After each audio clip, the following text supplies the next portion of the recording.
Welcome back to my cozy corner of the internet. I'm Mayastar, and this is the Mayastar Podcast. I teach energy healing courses online through Mayastar Academy, share spiritual guidance and mystical musings on the Maya Muses blog, and provide healing, ritual, and spellcasting services as a star-seeded shaman and professional witch. And today is episode 49 in the Mayastar Unscripted series, and we'll be discussing sacred self-care rituals and how you can use them with energy healing techniques to enhance the soul-nourishing qualities of your practice. At the end of this episode, I'll be drawing from the Lemurian Star Child Oracle for our Starseed Guidance segment, where I'll present some ideas for reflection and meditation, and you can view the card for this episode's oracle on the Mayastar Podcast YouTube channel by going to the channel page and then to the Community Posts tab.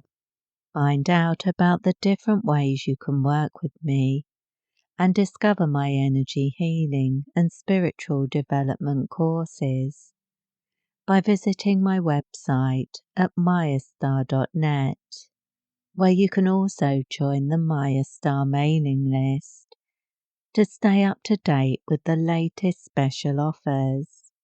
As usual, I come armed with notes, but without a script, so we'll be meandering around these topics and pursuing the scenic route to enlightenment. If this sounds interesting to you, stick around and while away some time with me as we explore these things together. So sit back, relax your shoulders, take a sip of chamomile tea, exhale deeply, and let's explore. So today's subject is something that's quite simple, and yet it can be really powerful and an important part of our healing practice, but it's often overlooked. We perhaps don't appreciate just how deep the benefits of our self-care rituals can go. And I know that self-care has become a bit of a buzzword, so people tend to think of it now as being code for slacking off or taking the easy route. But really, when we're talking about self-care in a healing context, we're talking about doing something mindfully, intentionally, and no matter what it looks like, if it looks like taking an afternoon nap or spending a long time in the bath looking after yourself, it isn't about slacking off, and it's not about catering to your vanity or anything like that. Self-care is about creating those meaningful rituals that help you to align with your intention to look after your spiritual side, to spend some time in devotion to the divinity within. And although we might reduce the concept of self-care to nothing more than bubble baths and deep moisturizing treatments for our hair and that kind of thing, it goes a lot further when you're seeing it as a devotional practice, devotion to your spirit and devotion to your divine essence. So when it's done mindfully, self-care can become a kind of ritual, a way of remembering who you are, beneath all of the roles and responsibilities and all the demands of the outside world. And by developing a routine where you address your self-care needs, you're looking at ways to reconnect with your own sacredness. So even the most mundane self-care rituals can have a soul-nourishing quality to them simply because we're switching off and relaxing. So you can create space for yourself to think and get back in touch with your feelings, find your grounding. But when we add energy healing practices to the mix, it stops being just about relaxation and can become something that's very spiritually transformative. So I think the first thing you should start with when you're considering self-care rituals is, what does self-care actually mean to you? Where is that care coming from, and what is the goal of your self-care sessions? Because to me, it's about tending to your physical, emotional, mental, and energetic needs. It's a holistic practice.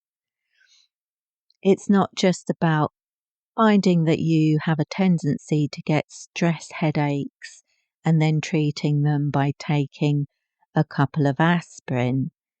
It's about getting yourself grounded, relaxed, priming yourself for a good night's sleep, addressing any energetic imbalance, and resolving the issue fully rather than just firefighting and treating symptoms.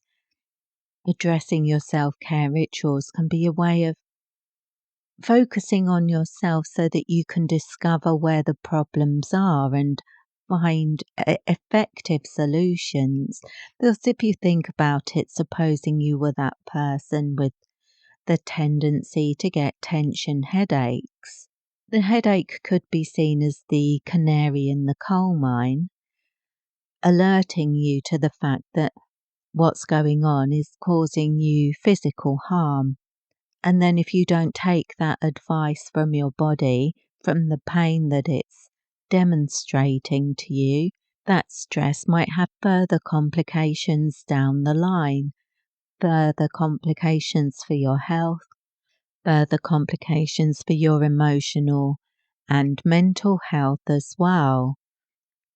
But then what you choose to do to create that sanctuary in your own life to address those issues is going to look different for everyone. So for me, I enjoy yin yoga, and I can happily spend a good hour and a half performing a yin yoga session, listening to music while I'm doing it and getting quite carried away and very relaxed. But for other people, that's not going to be relaxing or enjoyable at all. And they would find something much more soul nourishing by wrapping themselves up in a blanket, sitting in a comfy chair and reading a book. And other people simply need time to sit in silence, relax, don't think about anything, turn the notifications off on your phone and that kind of thing. But whatever it looks like, these rituals are ones where you're honouring yourself and addressing your own needs. So they need to be personalised, and they need to be things that actually support you, things that will help you to get into that state of relaxation where you can be more receptive to healing energy. So although we can all come up with ideas about what a wellness routine would look like for us, and we can share those with other people, you can't just copy somebody else's routine, because it's not going to be defined for your specific needs and it's not going to be as meaningful for you. So you're just looking for the ways that you can honour your own needs and shift your attention to bringing balance back into your life. If you tend to be overly busy and you're constantly overriding your need for a rest, pushing through the exhaustion and ignoring your inner voice, your body will send messages to your subconscious and to the universe that your well-being isn't a priority. And over time, the whole landscape of your life can change to reflect that, to make sure that there is no spare time because you're not receptive to having those meaningful moments built into your routine. But likewise, if you change that and if you begin to allocate time and prioritize your healing, prioritize restoring your balance and allowing yourself to rest, then you're sending yourself a message of love. You're showing yourself compassion.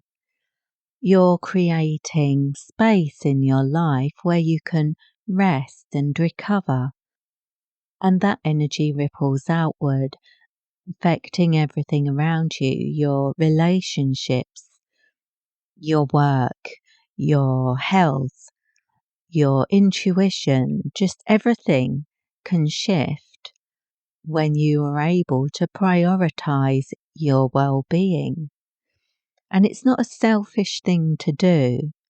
It's kind of selfish when we walk around not looking after ourselves and then complaining that everybody else is making too many demands on us or expecting other people to fix our problems when we're, in a way, refusing to fix them for ourselves. So bringing your focus back to those empowering activities where you can look after yourself and be more independent and more balanced in your approach to life can transform all aspects of your life. It just brings a different context, a different balance. Your busy times don't seem so fraught, they don't seem so overwhelming. If you know that in a few days' time you're going to be spending an entire day performing your favourite self-care rituals. Like my favourite self-care rituals are the sacred spa day. So I tend to make sure there's always one allocated because I henna my hair, which is quite a trial if you've ever tried to do it. It's not like buying normal hair dye and just sticking that on your head.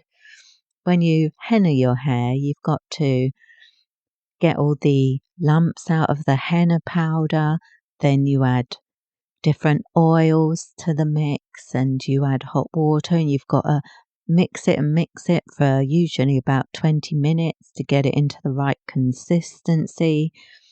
Then you apply it to your hair and then you've got to sit and wait for 4 hours or more before you rinse it. So because having the henna on my hair when my hair is extremely long means that it's quite heavy and it sort of takes me out of the day because there's not much else I can do while I've got that henna on my hair.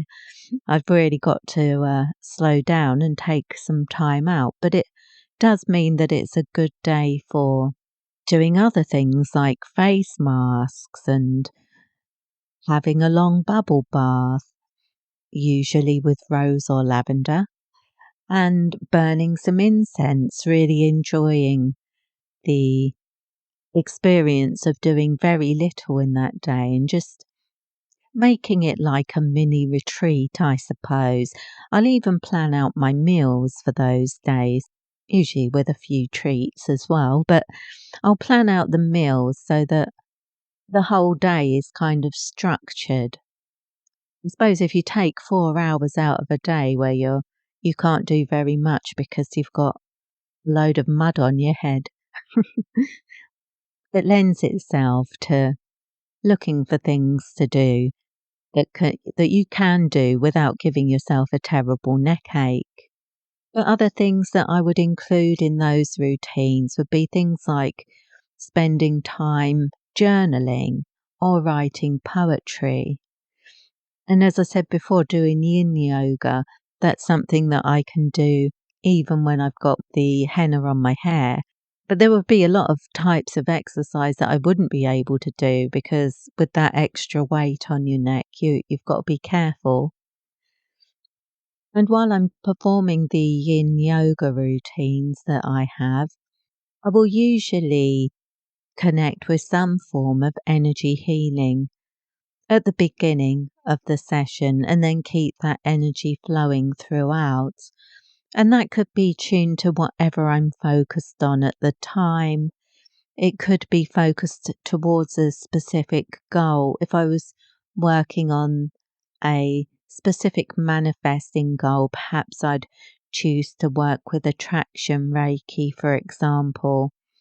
If I felt that I wasn't sufficiently grounded or I'd been through a very busy period or just a lot had been going on at once, I'd choose to connect with something like the Dark Moon Mother Protection System to bring myself back to center and get fully grounded. But there's all kinds of things that you could do to tune your routine to suit you and to suit the occasion, whatever you want to focus on at the time. And there are some energies that are very uplifting. Any kind of dolphin energy healing system like dolphin heart Reiki or dolphin rainbow chakra healing or the unicorn love and light encoding. Those are very uplifting and spiritually nourishing energies to connect with. Or the crystal rose is a very soothing energy. That would be another one you might connect with. And another part of my routine, especially if I'm hennaing my hair, because it ties me in with those pre-Raphaelite artists and the art that they create. They actually hennaed their hair, so it's like almost a tradition, perhaps, for artists who are drawn to those mystical and magical images created by the pre-Raphaelites. It can feel very, very grounding in the sense that I feel that I'm connecting with a lineage, a creative lineage, so that can inspire me to pursue more creative practices as part of my self-care rituals. So beyond it being like a beauty ritual to colour my hair and deep condition it with argan oil or whatever I'm using, it can become an acknowledgement that I appreciate my creative heritage. I feel connected to the artists and muses that went before, and I can allow that to inspire me in my practice. So that might take the form of creating art as part of a self-care ritual, or writing poetry, or just writing in general, or perhaps meditating while you flick through a book of pre-Raphaelite art, perhaps. So I'll cover a few of the energy healing modalities that I've singled out as being good ones to connect with during your self-care rituals. So if you're looking for inspiration, I'm hoping this will help, but these are just ideas, and any energy healing practice would be good to work with while you're performing your self-care rituals. Simply allocating time to practice your energy healing, connecting with your favorite energy healing systems could be a powerful practice.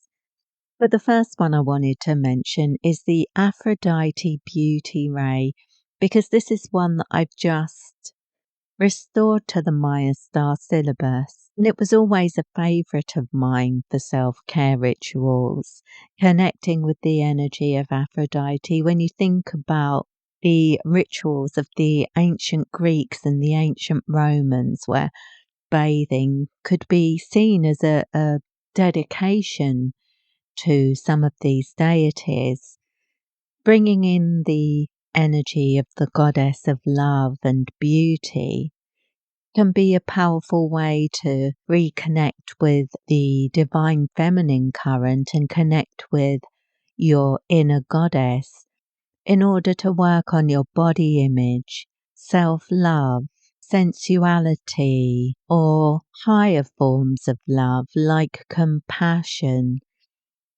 and embodying kindness. Connecting with this energy can help you to see beauty as not just something that you have, but as something that you are. Beauty as an energy, as an expression of light and life force that you can channel and reconnect with during a bathing ritual. If that speaks to you, that would be a great energy to connect with. And another one I would recommend is the love flush empowerments. These energies allow you to connect with love in its purest form. So not just romantic love or love for others, but love at the level of your soul. Love that comes from fully opening your heart chakra so that you can channel the currents of divine love that come from your higher aspects. So working with this system can really help you if you've struggled with low self-esteem, low self-worth, or if you find yourself looking outside of yourself for validation. By connecting with the love flush empowerments, clearing all the blocks to the expression of love, true, pure, spiritual love, you can bring yourself back into alignment. And another system I would recommend is the Unicorn Love and Light Encoding.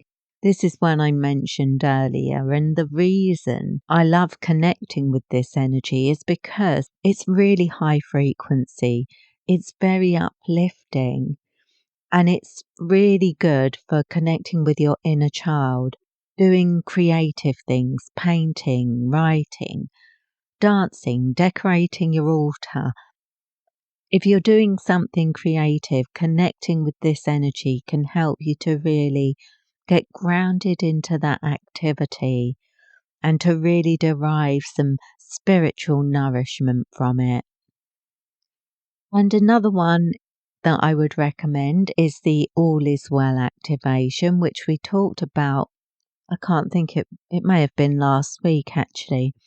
But the All Is Well activation that helps you to connect with your inner peace, to dissolve anxiety and release fear and bring yourself back to center with the spiritual appreciation that all is as it should be and everything is unfolding in alignment with the power that moves the universe.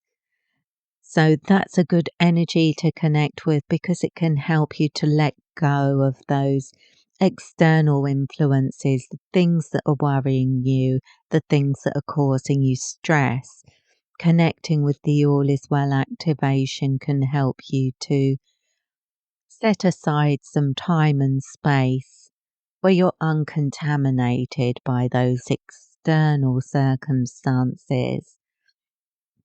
And then there's the Lotus Fountain Healing System, which is one of the courses channeled through the goddess Kuan Yin. So again, we're talking about a divine feminine energetic current, a very nurturing and healing energy. Because the lotus as a symbol reflects the journey of the human soul as it moves through the darkness and mud and murk and rises into the light, progressing on its path to wholeness just as we aspire to.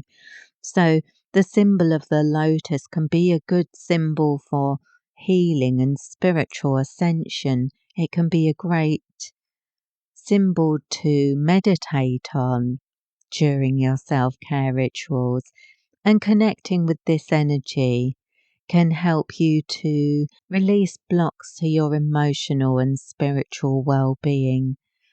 It will gently restore your energy back to its normal balance and allow you to rise, become clearer and renewed. So it really could support you in your self-care rituals. But whatever your self-care rituals look like, even if it's just for an hour rather than a full day, maybe if it's just sitting down for 10 minutes and enjoying a cup of chamomile tea in your favourite cup, whatever it is, the fact that you're allocating the time and space to do it sends a really powerful message to yourself and to the universe. When you care for yourself in a sacred and intentional way, you're sending out a frequency that says, I honour myself, I honour who I am, I honour this sacred vessel, and I honour my soul. And that message is powerful. It could change everything in the way that you live your life, the way you feel about the experiences you have, and the experiences you're open to receiving, the blessings that the universe intends for you. Hope this has been inspiring for you. But now we're at the part of this episode where we're going to get some further inspiration through the Starseed Guidance segment, where I'll be drawing a card from the Lemurian Starchild Oracle, which is a deck I use to connect with my Lemurian guides for ideas that we can reflect on and meditate on, or use as a jumping off point for our spiritual work. And today's card is titled Arcturians, and it shows a spiritual light being connecting through a portal or a mandala via the third eye, giving an impression of telepathic communication, perhaps sending messages to awakening starseeds or communicating sacred geometric symbols, perhaps. It brings to mind the Wisdom of the Stars series course, the Arcturian 12D healing chamber. That's also a great energy for self-care rituals. So perhaps the card was prompting me to think of that one and recommend that as one of the energies that you could connect with to enhance your self-care rituals. But let's have a look at the guidebook and see what it says about this card. Okay, Arcturians.